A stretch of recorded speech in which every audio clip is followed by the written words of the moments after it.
Muy buenas noches, una noche de viernes cargada de mucha información y análisis. Gracias por acompañarnos y preferirnos para informarse. ¿Cómo estás, Julio? Buenas noches. Sandy, buenas noches. Muy bien, acá listo ya precisamente en A la Medida.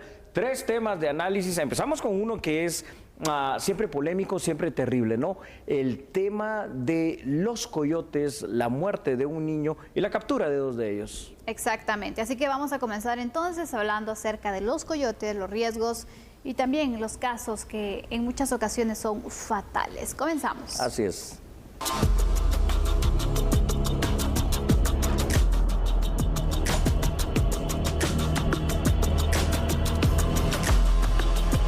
Por medio de allanamiento, agentes de la Policía Nacional Civil y fiscales del Ministerio Público capturaron en el municipio de Uspantán, Quiché, a una pareja de coyotes señalados de los delitos de lavado de dinero u otros activos y tráfico ilegal de guatemaltecos. Se trata de Francisco Us López, de 34 años, y Cristina Ajcop Pinula, de 27 años. El Ministerio Público también lo señala de la muerte de un menor de 3 años, quien falleció porque los detenidos no les dieron alimentación y agua cuando caminaban por el desierto camino a los Estados Unidos. Una persona los ha denunciado y esta información fue muy importante para poder venir y ubicar a estas 2 personas. Esta misma persona se indica de que los 2 detenidos hoy los llevaban aparentemente hacia los Estados Unidos y por no proporcionarle alimentos o bebida al menor de edad, a este infante, falleció en el camino ilegal, o en este caso en ese camino hacia específicamente los Estados Unidos norteamericanos que pretendían realizar.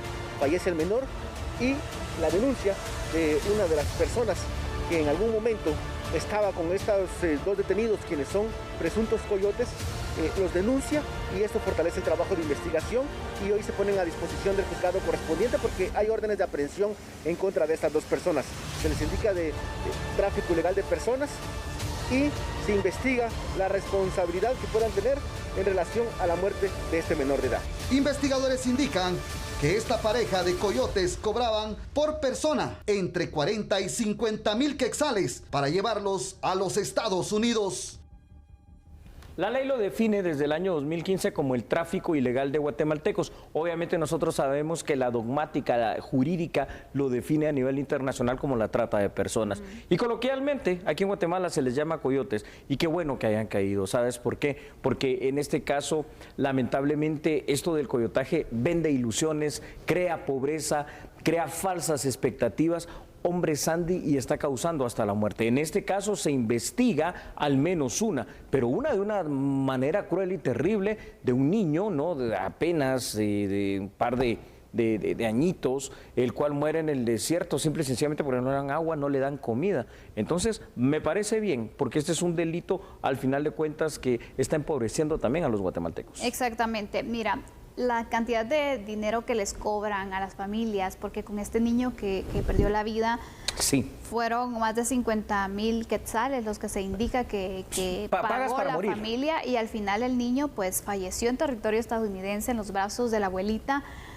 Y vemos entonces cómo en este y en varios casos también los coyotes en muchas ocasiones dejan abandonadas a las personas a su suerte, y muchas personas también han perdido la vida de esa forma, otras ya no se supo nada de ellas. Y bueno, la probabilidad de que estén fallecidos es alta, pero altísima. Tampoco hay un cuerpo que se ha encontrado como para poder despedirse de la familia, sino que mantienen por años esta esperanza de poderlos encontrar. Realmente no es que les importe, o eso es lo que se aprecia entonces con estos datos, ¿no?, a los coyotes, sino que simplemente lo ven como un negocio, ¿no? La persona sí es sinónimo de dinero, imagínate. Es que precisamente eso es, Sandy, la trata de personas, ¿no? Es cuando la persona, sí, al menos para esta gente, deja de ser eso, deja de ser persona, se convierte en mercancía, cobran desde 40,000, como tú dijiste, quetzales, pasando por los 75,000 y algunos supuestos de mayor experiencia, mayor capacidad y calidad, supuestos, te digo, pasan ya los 100,000 quetzales para tratar de pasar a las personas a Estados Unidos. Yo me pregunto una cosa, a ver, solo pregunto esto. Es cierto que aquí está difícil la situación en Guatemala. Pero si tú pagas, por ejemplo, 40,000, 50,000 quetzales endeudándote de cualquier manera, vendiendo lo que no tienes o lo poco que tienes para irte con un coyote a Estados Unidos, ¿qué pasaría si esos 40 o 50,000 quetzales los invirtieras aquí en un negocio? ¿No sería mejor? ¿Habría posibilidades? Exactamente, pero a veces también las condiciones, la orientación que tiene la familia, pues no es la mejor para poder entonces emprender, ¿no? Que Sí, es un tema también complicado. Y más que todo si las condiciones no se dan, sí. Porque mira, en ocasiones pues muchas personas se dedican al tema de la tierra, a poder sembrar, a poder cultivar, a distintas actividades que después ya no ven hacia dónde más pueden ir.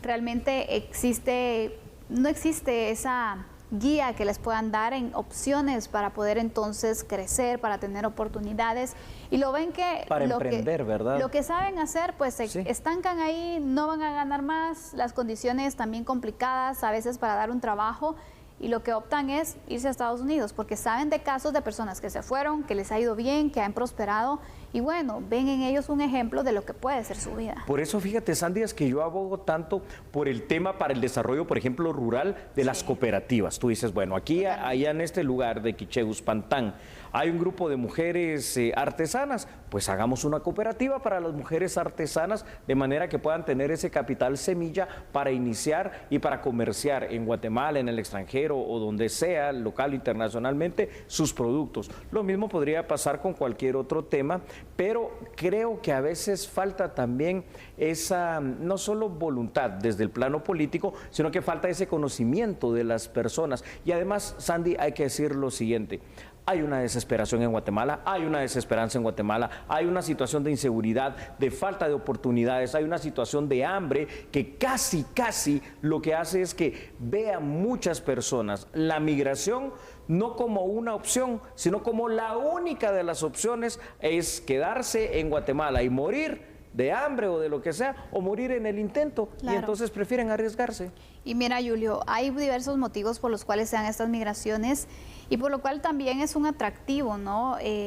Para estas personas de poder seguir ganando dinero. Hay promociones que ponen donde, bueno, si viajan dos hay un descuento, donde hay oportunidades, me pagas tanto y tienes 2, 3 oportunidades, si no llegas a la primera podemos intentar una segunda, una tercera, pero nada te garantiza siquiera que tengas esa oportunidad de que no te pase nada en el camino. Eso no lo dicen. Que no lo dicen jamás. Qué interesante, porque en este caso estos dos coyotes se promocionaban a través de una radio clandestina. Exacto. Y hay otros casos donde ya se promocionan tranquilamente, fíjate, Sandy, a través de las redes sociales. Exacto, así es. Exacto. Este tema lo traté en la tarde también, ahora lo estoy ampliando acá contigo en la medida, y fíjate que veía del New York Times un reportaje donde están ahí los anuncios. ¿Quieres llegar a Estados Unidos? Confía en Dios, confía en nosotros te llevamos. Hombre, es que ya no tienen ni vergüenza, es un descaro total. Así es, Julio. Y aparte del tema cultural, ¿no? Donde incluso ahora se da mucho en muchas poblaciones que la mayoría de habitantes son mujeres y niños. También es cierto. Porque solo terminan la primaria y bueno, su ilusión es irse a los Estados Unidos y esa es su mayor meta. Tenemos que cambiarles el chip también. El sistema educativo puede ayudar en esa parte, de decirle, miren, hay más que hacer en Guatemala, hay más para que ustedes puedan irse capacitando, puedan seguir estudiando, puedan buscar oportunidades. Exactamente, no solamente ver hacia Estados Unidos, porque hay que mencionar algo. Los guatemaltecos, al igual que varios latinos, no ven Estados Unidos para ir a que les ayuden y los mantengan. No, quieren ir a trabajar. Absolutamente. Y si no trabajas, no vives allá. Exactamente. Y entonces es una cuestión interesante. Vamos con unos primeros datos también muy interesantes para que usted los vea. Y son los siguientes, Andy. Hablar de los coyotes es referirse específicamente a aquellas personas que se dedican al tráfico ilegal de personas, la cual constituye el denominado delito de trata de personas. Las formas de operar de los coyotes han ido variando con el transcurso del tiempo. Pues ahora, Sandy, es cada vez más común verlos anunciarse, como tú bien decías, en redes sociales con total impunidad. Los precios mediante los cuales los coyotes ofrecen pasar a territorio estadounidense a una persona oscilan, digamos, en una media entre los 40 y 75,000 quetzales, que no es nada barato además, y a veces puede llegar a superar esa cifra. Generalmente lo que ofrece un coyote es su experiencia y 2 turnos, o por decirlo de otra manera, 2 intentos para pasar la frontera estadounidense. Pero es que, ¿sabes, Andy? A veces no llegas ni al segundo intento, simple y sencillamente porque eres capturado, porque eres deportado o porque mueres en ese primer intento por la desidia, por la incapacidad y por el abandono de estos denominados coyotes. Exactamente. Mira, que ahora se esté dando mucho el enfoque de la investigación para poder entonces contrarrestar este flagelo con oportunidades, pero también desarticulando estas estructuras. Así es. Ya buscando entonces la investigación hacia los coyotes también es muy importante, porque en Guatemala hay varias personas que se dedican al coyotaje. Muchísimas. Y lo hemos hablado, incluso pues es algo que se va heredando, ¿no? Se heredan los clientes, se heredan los territorios. Es negocio familiar. Exacto, y aquí es una muestra de ello, porque estas 2 personas que eran buscadas, que por cierto hay una orden de captura pendiente de ejecutarse porque no encontraron a la persona, era una pareja. Claro. El hombre era el que realizaba el traslado, el que les aseguraba llegar a los Estados Unidos, y la mujer era la que cobraba. La que captaba y cobraba. El negocio familiar, ¿no? El negocio familiar, ¿no?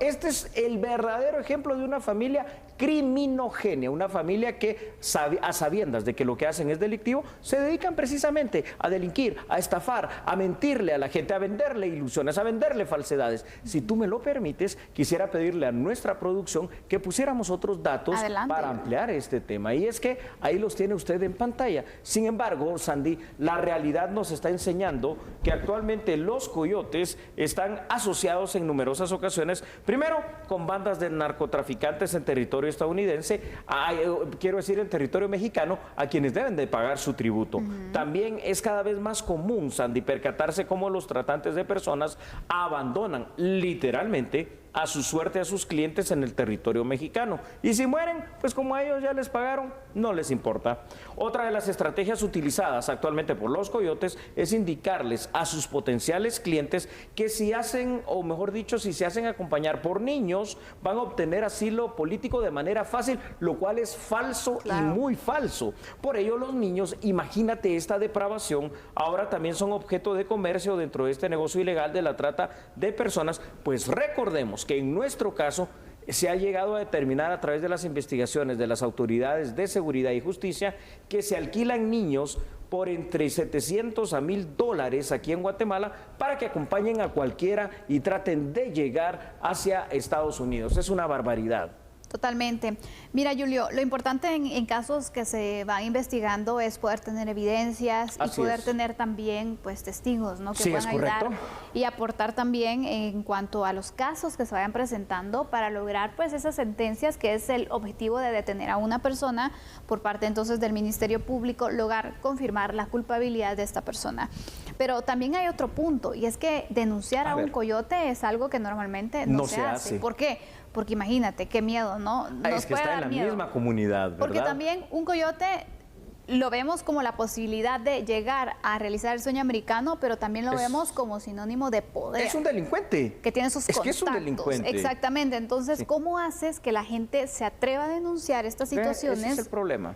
Para ir entonces exponiendo a estas personas. Es terrible, así es. Además, al final de cuentas, los coyotes que saben vender muy bien este tipo de ilusiones, tienen tanto éxito por una simple razón. Fuera de la condición social de Guatemala, al final de cuentas la gente se deja guiar por lo que hay allá. Las remesas, los 3 millones de guatemaltecos, y dicen, si ellos pasaron, nosotros podemos pasar. Y lamentablemente hoy por hoy esa frontera está cerrada. Ahí dejamos, si te parece, Sandy, este tema para que usted saque en casa las mejores reflexiones. Así es. Bueno, cerramos este tema. Vamos a regresar hablando acerca de la reparación digna. La reparación digna en Guatemala. 2 casos que se dieron recientemente sobre este tema y es importante poderlo evaluar. ¿Basta con una reparación digna? ¿Y qué es, verdad? Me encantan los conceptos del derecho penal guatemalteco. Claro que sí, por favor no cambie. Recuerde que nosotros somos a la medida.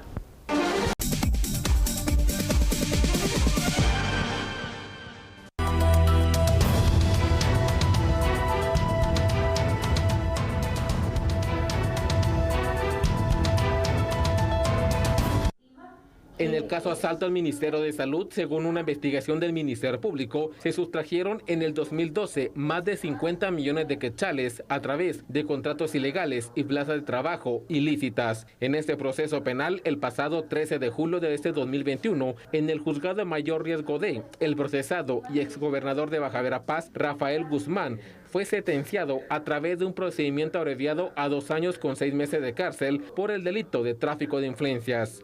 En la diligencia de reparación digna, el representante de la Procuraduría General de la Nación pidió que Guzmán pague 50,000 quetzales por el daño provocado al Estado. Al pago de la cantidad de 50,000 quetzales en concepto de daño moral o inmaterial, el cual deberá ser pagado mediante la compra de insumos necesarios para el centro de salud del municipio de Rabinal en el departamento de Baja Verapaz, los cuales deben ser donados y acreditar dicha donación en un plazo no mayor de 15 días ante esta judicatura. El acusado Rafael Guzmán fue gobernador de Baja Verapaz y, según la acusación en su contra, entre el 2013 a 2014 intervino ilícitamente en la adjudicación para la construcción de un hospital en Rabinal. La jueza aceptó la petición de la PGN y resolvió que Ricardo Guzmán pague 50,000 quetzales en insumos al centro de salud de Rabinal, Baja Verapaz, por haber cometido tráfico de influencias. La investigación arrojó que exfuncionarios de la cartera de salud, exdiputados, empresarios y particulares integraron una organización criminal para sustraer los fondos públicos del Ministerio de Salud. Aprovecharon un estado de calamidad que decretó el gobierno de aquella época para atender una emergencia que provocó un terremoto que afectó principalmente el occidente del país.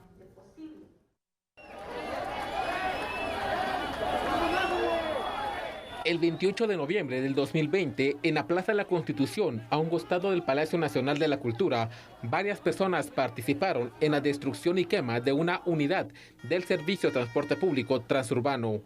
Por ese hecho, la Policía Nacional Civil detuvo a Ángel Raúl Reyes Arias como uno de los responsables de los incidentes registrados en el centro histórico el 28 de noviembre del año pasado. En el juicio, la Fiscalía de Delitos contra la Vida y la Integridad de las Personas, con las evidencias presentadas ante el Tribunal Cuarto de Sentencia Penal, demostró la culpabilidad de Reyes Arias y fue sentenciado a 8 años de cárcel inconmutable. La pena de prisión fue de 6 años por el delito de incendio y 2 años por el delito de atentado, para sumar un total de 8 años de prisión. En la audiencia de reparación digna se resolvió que el ahora sentenciado pague 104,000 quetzales por el daño provocado con la quema de la unidad del transporte público. Según la Fiscalía, los hechos ocurrieron el 28 de noviembre del 2020.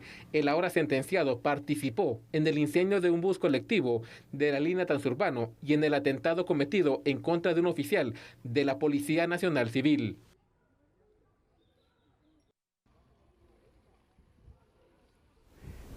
A ver, Sandy, vamos a tratar de explicar un poquito más a profundidad el proceso penal guatemalteco. Número 1, lo que ya hemos dicho en varias ocasiones. El proceso penal aquí en Guatemala se divide en 3 partes. ¿Cuál es la primera? Audiencia de primera declaración. La segunda es la fase de investigación. Y la tercera es el juicio oral y público.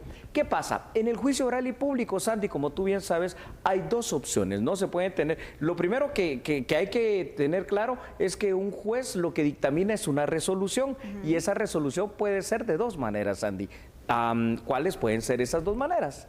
Absolutoria o condenatoria. Excelente. Absolutoria o condenatoria. Si la resolución es absolutoria, pueden haber todavía algunos otros recursos, pero digamos que ahí queda. ¿Qué pasa cuando ya hay una condena, en verdad, una resolución condenatoria? Es decir, hay sentencia, como decimos. En firme. Bueno, pues aquí es lo que la gente a veces no conoce en Guatemala. ¿Por qué? Porque el proceso penal guatemalteco realmente otorga 2 sentencias, 2 castigos. Número 1, si es un delito, lo primero que se debe pagar son años de privación de libertad. Excelente. Pero después, 1, 2, 3 días después, cuando el juez lo disponga, se celebra otra audiencia. Y esa audiencia, Sandy, es conocida como la audiencia de reparación digna. Julio, y en estos casos, por ejemplo, ¿en todos aplica? Porque vemos que en unos tiene más trascendencia que en otros. Correcto. Entonces queda la duda, ¿en todos se tiene una reparación digna o hay algunos específicamente? Me gusta mucho esa pregunta porque es normal, la gente en Guatemala no conoce esto de la reparación digna. A ver, Cada vez que hay una sentencia condenatoria, va a haber forzosamente, sin excepción, ¿verdad?, una segunda audiencia para fijar la reparación digna, así sea hasta por el delito más grave, que puede ser un asesinato, un femicidio, porque ya no puede reparar la vida de una persona, no va a resucitar. Pero la ley exige que, aparte de los años de privación de libertad, se fije un monto por parte del juez unipersonal o del tribunal de sentencia, que es un monto financiero en el cual la persona lo tiene que pagar. Y aquí es, fíjate, donde pasa un fenómeno, y esto se ve mucho, son casos que llevan mucho los defensores públicos penales. Le dicen, mire, es que yo ya cumplí mi sentencia. Sí, es cierto, ya cumplió la sentencia de cárcel, pero no ha pagado la reparación digna. Exactamente. Y en esa parte quiero que nos expliques, porque por ejemplo, en el caso de la quema del transurbano se fijó una reparación digna de más de 100,000 quetzales para esta persona. ¿Qué pasa si esta persona no tiene la capacidad económica para poder entonces pagar estos 104,000 quetzales? Que por cierto, antes de pedirle a nuestra producción que pasemos a nuestro remate B, específicamente donde vamos a explicar de mejor manera esto, un comentario. ¿Cómo es posible que al gobernador por el tráfico de influencias, exgobernador, le pongan 50,000 de reparación digna? Y al otro, en este caso, este chico del transurbano, por los daños que causó, 104,000 quetzales. Como que la cosa ahí no está del todo pareja. Vamos con estos datos porque voy a explicar lo que estás tú preguntando, Sandy. Y esto es dramático, fíjense por favor. Sin embargo, cabe señalar que, tal y como dice el artículo 151 y 152 de la Constitución, el Estado de Guatemala también posee bienes, así como las personas individuales, ¿verdad? Cuando se cometen hechos delictivos en contra de bienes del erario público, la reparación digna debe ser cancelada al Estado guatemalteco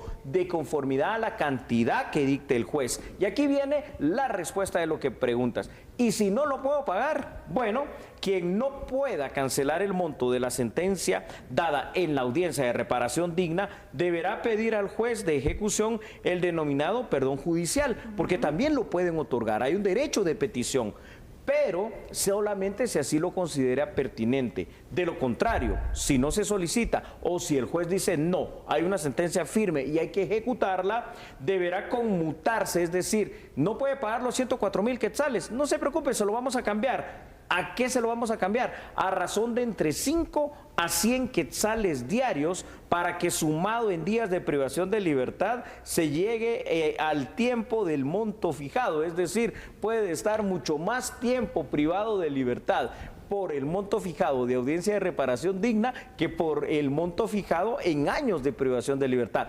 Eso sí, con un solo límite, que es el límite que indica nuestra legislación penal, no más de 50 años de privación de libertad, pero igual es un montón de tiempo, ¿no? Y ahí no hay redención de pena, ahí no aplica, no aplica. Esta es entonces, es importante conocer cómo funciona este proceso, porque no en todos los casos vemos la reparación digna, o al menos que se hace tanto hincapié respecto al monto que se puede establecer.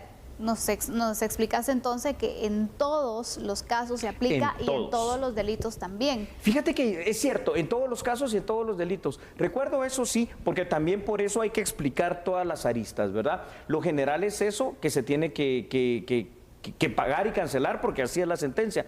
Pero en un caso de una persona que representé, esta persona había cumplido ya su sentencia, ¿verdad? Por un delito, digamos, medio, ¿no? Estamos hablando de una estafa. Y tenía una cantidad, 10,000 quetzales para pagar en monto de reparación digna. No era una gran cantidad, se solicitó al juez de ejecución, que ya se había cumplido la sentencia de privación de libertad, si podía realmente otorgar ese perdón judicial a la reparación digna. Y en ese caso la respuesta fue positiva. Por supuesto que no va a ser positiva, por ejemplo, para casos de asesinatos, para casos de secuestro, para casos de alto impacto. Pero entonces nos queda hoy claro, y no se nos debe olvidar, que toda resolución condenatoria conlleva en sí dos sentencias, dos penas. Exacto. Y vaya si no causa pena la reparación. Pero mira, Julio, ¿cómo es el criterio?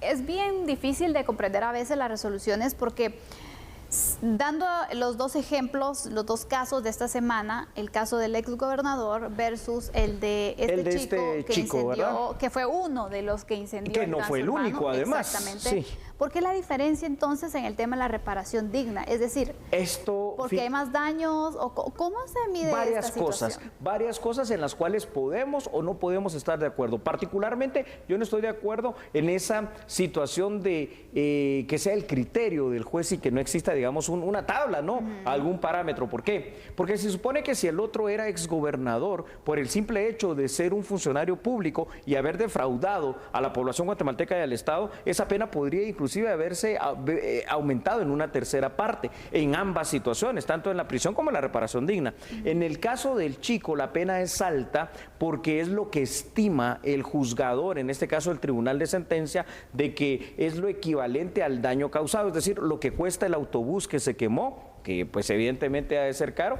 y ese es el precio en el que se tasó.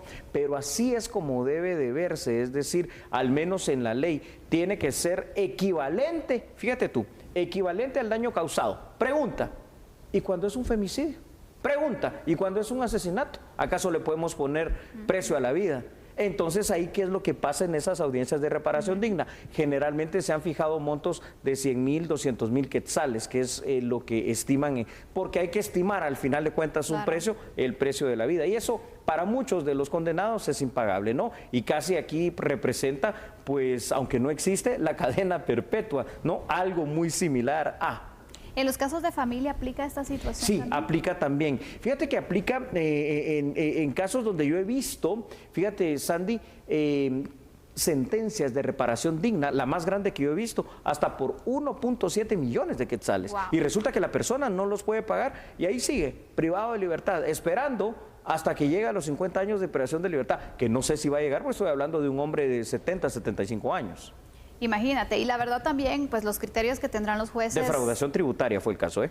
Imagínate, los casos, bueno, los jueces, las resoluciones que emiten a veces, pues... Son injustas en cierto punto. Sí, porque imagínate, el caso de una persona que esté acusado por el tema de manutención, que se lleve un proceso un poco más, pues ya al lado penal, ¿no? Así es. Entonces, que no tenga los recursos y que por eso no haya pagado. No, te quedas preso eternamente. Exacto, no y que no tengan ni para pagar un abogado. Exacto. Y entonces acudes a la defensa pública penal. Se supone que no tiene entonces los recursos. ¿Y cómo se le va a pedir una reparación digna? ¿Cómo aplican estos casos? ¿Tú has visto alguna situación similar? He visto estas situaciones, conozco casos de personas que me han inclusive pedido, ayúdeme, represénteme, pero por ejemplo, yo no represento a nadie que haya estado ligado al narcotráfico. Un caso de otra persona, fíjate, que en un lugar allá por carretera El Salvador es copado, definitivamente fue obviamente...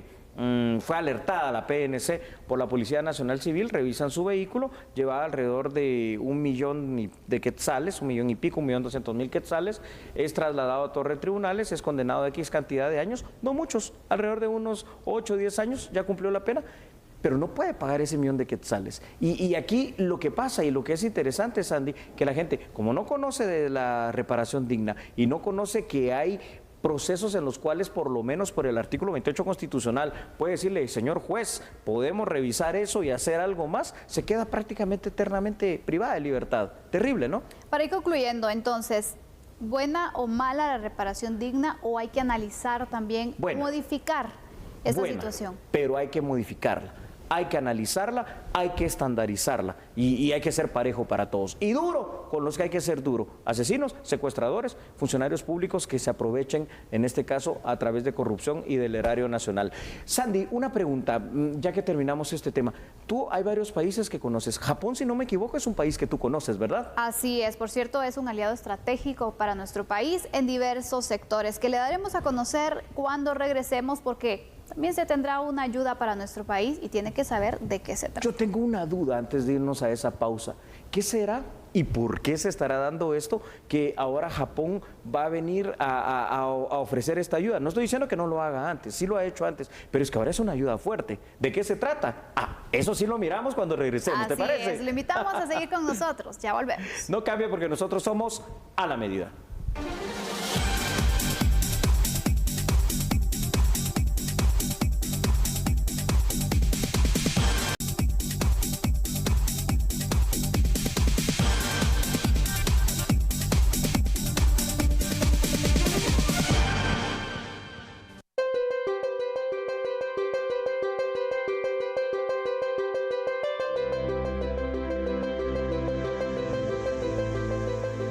través de un canje de notas se concretó el apoyo por 2.8 millones de dólares que se coordinarán a través del Instituto de Fomento Municipal Infon para adquirir equipo para la reconstrucción de tramos carreteros de Alta Verapaz e Izabal.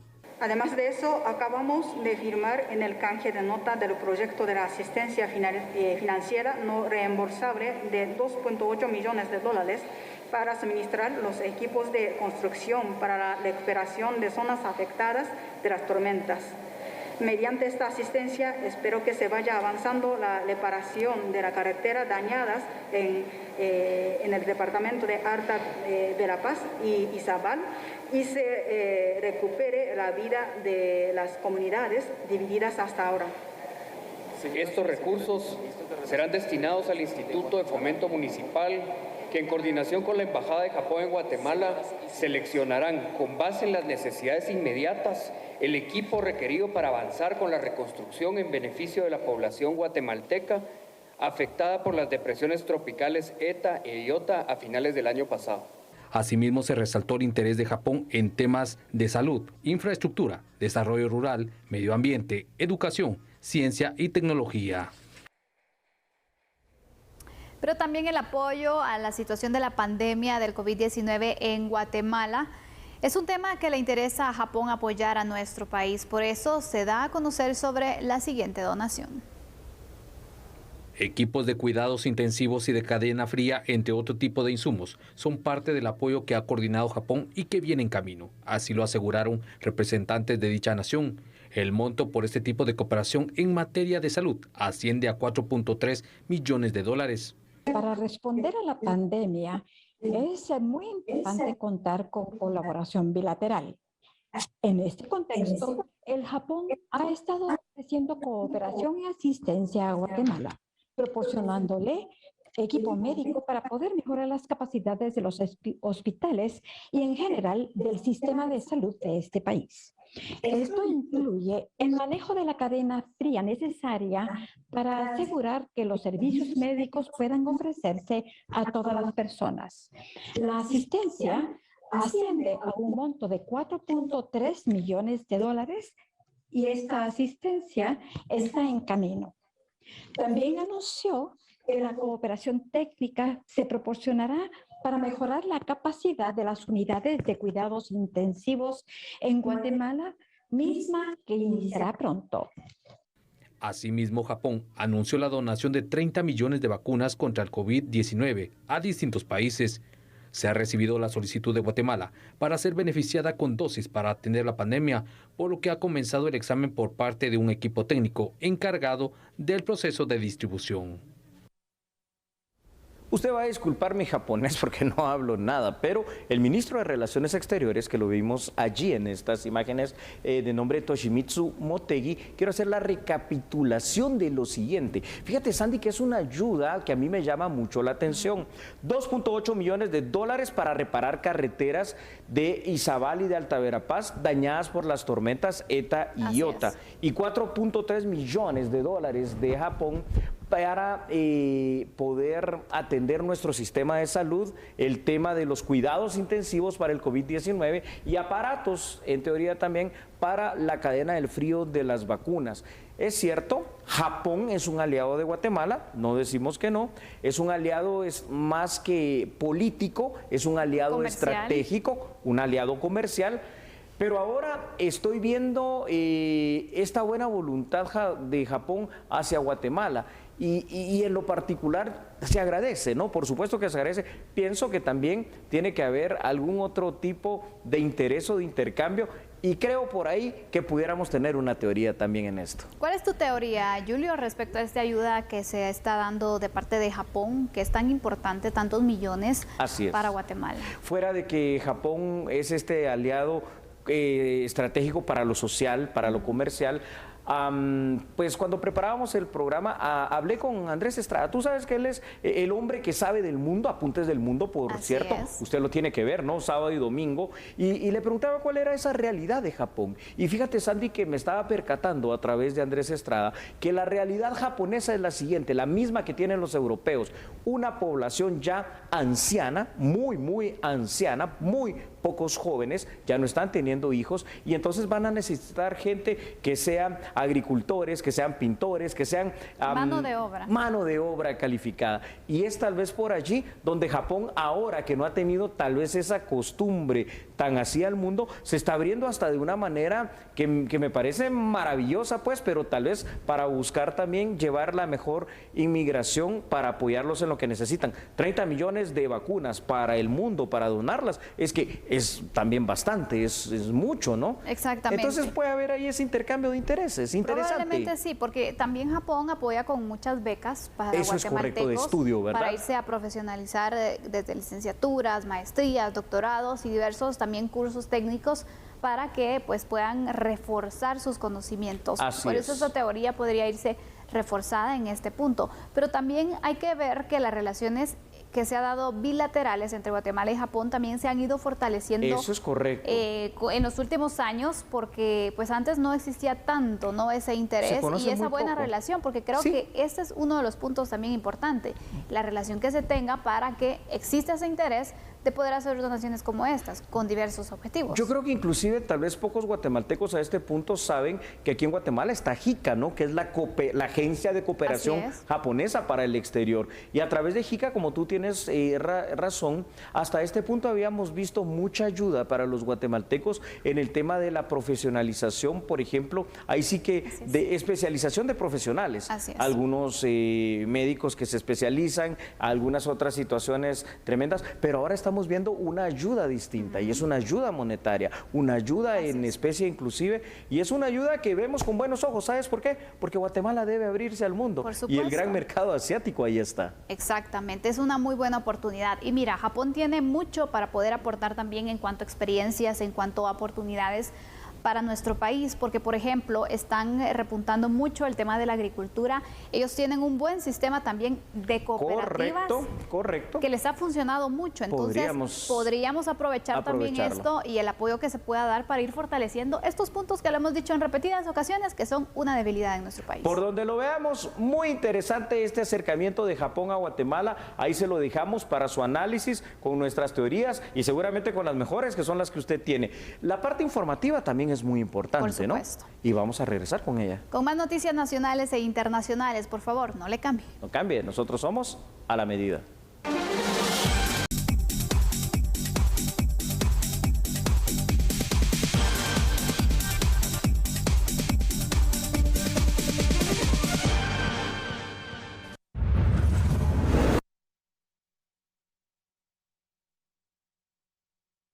El ministro de Energía y Minas, Alberto Pimentel, confirmó que el pasado 12 de julio el Estado de Guatemala notificó al Consejo Director del Tratado del Mercado Eléctrico de América Central la decisión de abandonar esa instancia regional. Fue debido a la falta de condiciones equitativas, la libre competencia y el acceso al propio mercado. Desde hace varios años, hemos empezado a ver que la forma en que se están llevando a cabo las relaciones en el seno de las instituciones que integran el mercado eléctrico regional se está desviando del objetivo. Hemos empezado a ver con suma preocupación decisiones arbitrarias, decisiones desoyendo las posiciones de Guatemala, decisiones que han afectado a los intereses de los agentes guatemaltecos y en última instancia que han afectado los intereses de todos los centroamericanos. La notificación de la denuncia del tratado se realizó el 12 de julio. Ya está notificada la Secretaría General del SICA, que como dije es el depositario de los instrumentos. Quiere decir que la vigencia del retiro de Guatemala del MER pues, será a partir del 12 de julio del 2031. El ministro Pimentel descartó problemas con la interconexión eléctrica e indicó que entre las alternativas está la búsqueda de acuerdos bilaterales nuevos. Somos parte aún del MER y bajo el mecanismo del MER estamos habilitados para seguir transando energía con el resto de Centroamérica. No debería, por razones de la denuncia de los tratados, afectarse las relaciones comerciales entre los países. Si acaso, algo que sí puede suceder, y que queremos promover con nuestros países vecinos, es ahora empezar a hablar de otras interconexiones binacionales con El Salvador, con Honduras, pero también con México y Belice, que nos permitirán, y eso es lo que realmente pretendemos, pues aprovechar nuestra capacidad instalada y promover más generación de energía en Guatemala para colocar más energía aún en la región. El funcionario del Ministerio de Energía y Minas indicó que las diversas decisiones tomadas por los órganos integrantes del mercado regional han desvirtuado al propio mercado y han puesto en riesgo la propia institucionalidad. Y es que casi nos vamos, ¿no, Sandy? Así es, nos vamos despidiendo. Gracias a ustedes por estar con nosotros esta semana. Recuerda, el fin de semana, por favor, cuídese mucho. Hay que tomar en cuenta las medidas de bioseguridad. Así es, permanezca en sintonía de TN23, recuerde todo lo que pasa en Guatemala y lo que pasa en el mundo con Apuntes del Mundo, y nos vamos con una última nota, ¿te parece? Así es, veamos entonces, para finalizar este programa, el traslado de vacunas para Zacapa y Petén. Feliz noche. Las vacunas contra el COVID-19 se encuentran almacenadas en los cuartos fríos del Centro Nacional de Biológicos del Ministerio de Salud Pública y Asistencia Social. Salen de ese lugar y son distribuidas en todas las áreas de salud a nivel nacional. Sin embargo, para mantener la cadena de frío, es decir, transportar la vacuna a una temperatura menor a menos 15 grados, es necesario que el traslado sea rápido y efectivo. Es por ello que el Ejército Nacional de Guatemala colabora para poder trasladar las dosis vía aérea hacia el interior de la República. La tarde de este viernes se trasladaron más de 22.500 dosis a los departamentos de Zacapa y Petén. Así es, a inicios de esta semana hubo 2 vuelos que salieron a 5 departamentos del país y que llevaron 16.400 vacunas, todas ellas Sputnik.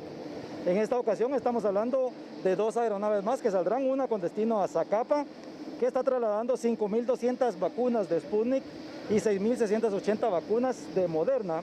Y un segundo vuelo que va hacia Petén con 5.000 de Sputnik y 5.710 dosis de Moderna. La segunda brigada de infantería con sede en Zacapa se habilita el día de mañana como un puesto de vacunación masivo. Va a estar abierto para la población de Zacapa. Esperamos también que el ICS utilice esas instalaciones para el magisterio.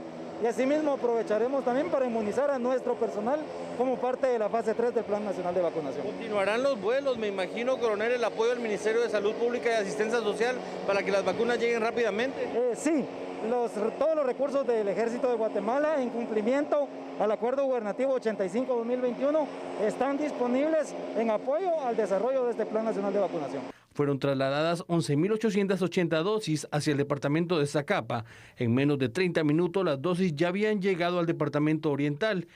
El área de salud de ese sector la recibió y a partir de mañana se distribuirán en los distintos centros de salud para retomar las jornadas de vacunación. Es algo que nosotros esperábamos ya con ansia. De hecho, ahorita por que no teníamos la infraestructura necesaria para recibir la vacuna, la Sputnik, entonces, gracias a unas colaboraciones, ellos nos donaron unos equipos, unos frigoríficos, entonces por eso hoy estamos recepcionando la vacuna, la Sputnik, para poder comenzar a distribuirla a los diferentes centros de salud, que son 11 municipios, entonces un centro de salud en cada municipio. Doctor, ¿mañana va a haber jornada de vacunación en este departamento de Zacapa? Sí, de hecho se está realizando jornadas de vacunación en los centros ya establecidos. Mientras tanto, otro de los vuelos trasladó en menos de una hora 10.710 vacunas al departamento de Petén, 5.000 de Sputnik V y 5.710 de la Casa Moderna.